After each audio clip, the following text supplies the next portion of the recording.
रहस्यमयी गर्भ। उसने धीरे धीरे शालिनी के पेट को सहलाना शुरू किया, लेकिन शालिनी का दर्द कम नहीं हुआ। उर्मिला जाकर रसोई से पानी का गिलास लेकर आई और शालिनी को पानी पिलाने की कोशिश करने लगी। ले बेटा, पानी पी ले, तुझे आराम मिलेगा। ले ले। नहीं चाची, मुझे बहुत तेज दर्द हो रहा है। अरे थोड़ा पी ले बेटा। जैसे ही उर्मिला ने शालिनी को पानी पिलाया, उसने देखा कि गिलास में बचा पानी का रंग नीला पड़ गया और शालिनी की आंखें अजीब हो गई।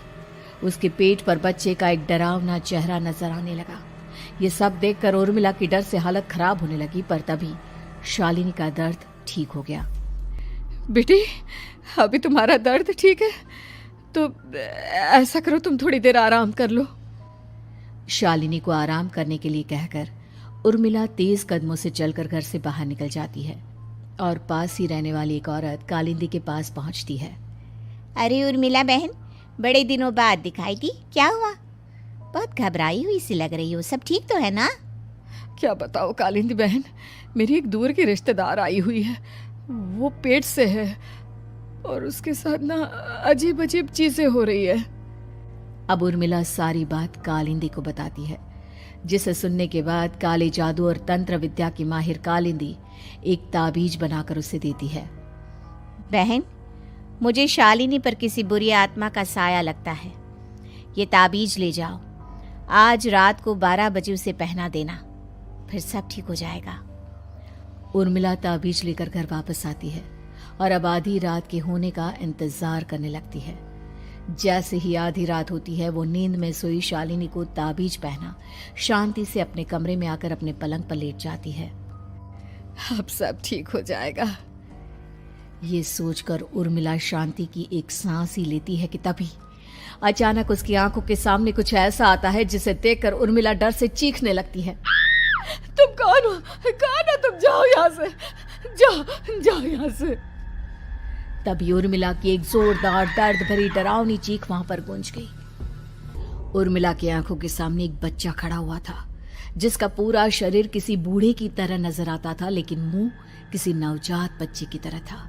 उसकी आंखें गुस्से से लाल थी और वो घूर घूर कर उर्मिला की तरफ देखा जा रहा था।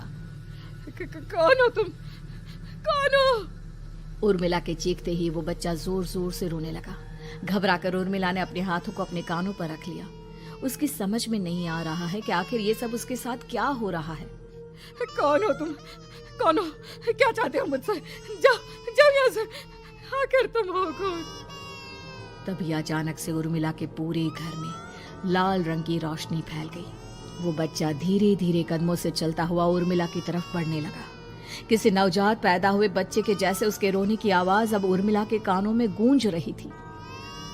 लेकिन कुछ ही सेकंड में वो चुप हो गया और उसने बेहद खतरनाक आवाज में उर्मिला के सवाल का जवाब दिया।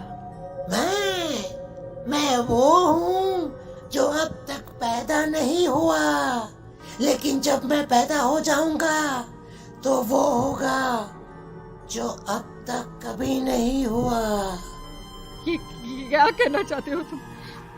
ऐसा क्या हुआ जो अब तक नहीं हुआ? तबाही होगी, तबाही।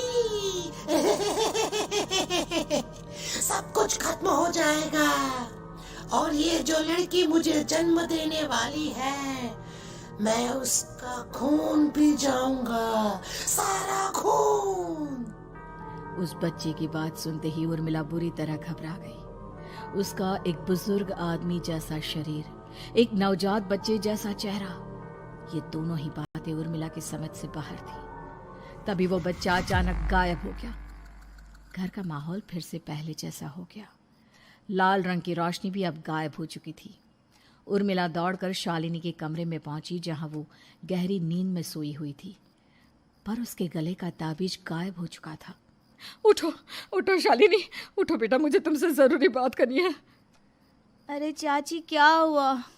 इतनी रात को आप परेशान क्यों कर रही हैं? सब ठीक है ना? अभी जब तुम सो रही थी ना, तो मैंने तुम्हारे गले में एक ताबीज पहनाया था। कहाँ गया बेटा, बताओ मुझे।